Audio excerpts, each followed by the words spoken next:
Welcome back. We're in conversation with the CEO and co-founder of Snapdeal, Kunal Bahel.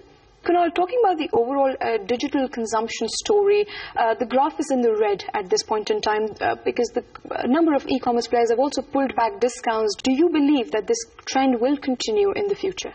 I don't think taking a very short-term view on digital consumption going up or down is appropriate. I think the way I size the market is today India is a $2 trillion economy. In 10 years it will become a $5 trillion economy, at which point India's consumption will be $3.5 trillion. Okay. My view is in 10 years, India's consumption, which is online consumption, which is 1% today, will become 10% in 10 years from now. So we're talking about a market size which is $350 billion of online consumption in any industry which is on this scorching pace of growth.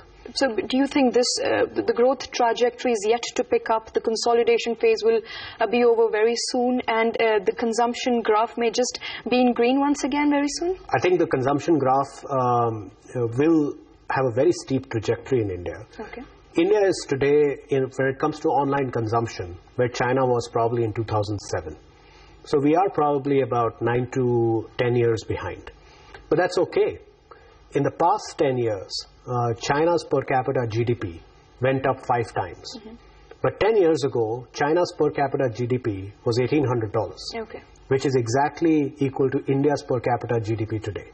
So the next 10 years, as India's per capita GDP grows to 3x or 5x of where it is today, I'm very certain that the consumption will also grow.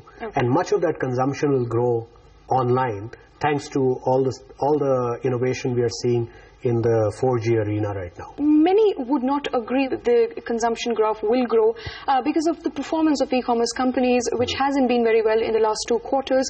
How do you measure growth in this environment? I think the best way, in my view, to measure growth is focus on net revenue growth, right? Growing your real revenue, because we are a retailer. We aren't a retailer because we don't own any product. We're not the merchant. Okay. Right? We are just facilitating sales. So hence, the right metric for quality of sales is your revenue. Is your revenue growing or not is what we make when something gets sold on a platform. Not the top line, but our commission. Okay. And as long as that is growing, I feel you're building a high-quality top line. Glad you talked about GMV, because earlier you were also measuring growth using the GMV matrix. Now you've moved to net revenues. What was the rationale behind doing that? I think there's a time when an industry starts off, you use the metric that is most tangible and easily measurable. And because when companies start in a new industry, they're very small. So you pick the most easy to measure metric. So the analogy I would use in telecom was subscribers. When they first started, they focused on growth in subscribers. And I think that was the analogy for GMV in our market. You also merged exclusively with your own platform barely 18 months after acquiring it. What made you do it? Yeah, I think you get into a certain business or a certain strategy with a certain point of view based on the information available to you at that point in time.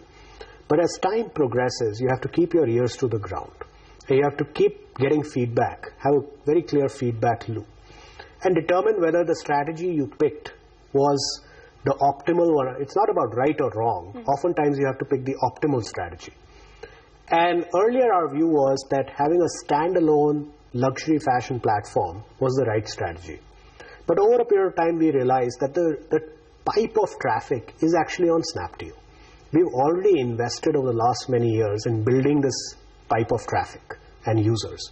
Then why shouldn't this selection be available on Snapdeal? Okay. And why should we rather invest in building another platform and another pipe of traffic into that platform? Kunal, I want to talk about the funding space and how the funding space has evolved since you launched yourself. Sure. Some may say that SoftBank has gone slow in India. Is that a belief that you concur? No, not at all. Actually, most recent news coming out of SoftBank when it comes to their interest in India is very encouraging, right? They've been very explicit about their interest in the Indian tech ecosystem, their interest in continuing to back companies like ourselves, which are key to their portfolio in India. And I think you'll be surprised at how much they believe in the India story. Okay. So I think from that perspective, for the ecosystem at large, not only for our company, it's a very positive signal that a big backer like SoftBank continues to believe in our tech ecosystem. We've seen reports over the last 1 year that you're scaling down your operations in some of your regional offices in Calcutta, Bombay. Many of your ex-employees have gone on record to state that the new PIP, or the Performance Appraisal Plan, is very difficult to live up to. Are there any merits to these reports? Look, it's very hard to react to generalisms, but when it comes to performance, we have an unrelenting culture. I hold myself and I make sure the board holds me to a very high bar on performance. I hold all our team members on a very high bar of performance, and clearly we have thousands and thousands of people who are comfortably jumping over the bar, and they get to stay, and they get to be successful here, and they get to build great professional careers.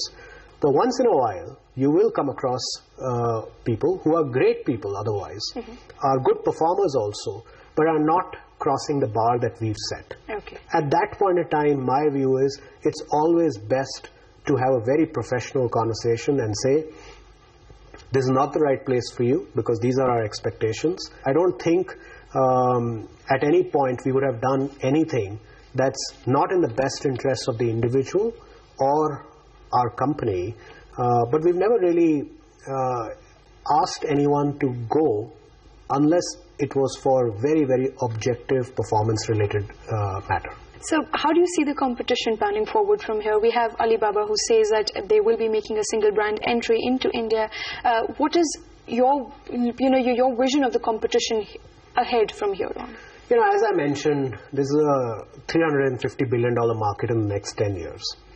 I don't think there will be only one company, or for that matter, two companies or three companies. I think there will be many, many companies. China has dozens of large e-commerce companies, and India's market is mirroring more of China, I feel, than even the US. And I think as long as companies are very clear about their strategy, what are they building, who are they targeting, and who are they not targeting, and hence what are they not building, I think that has to be very, very clear. Okay. But more market players is not necessarily a bad thing.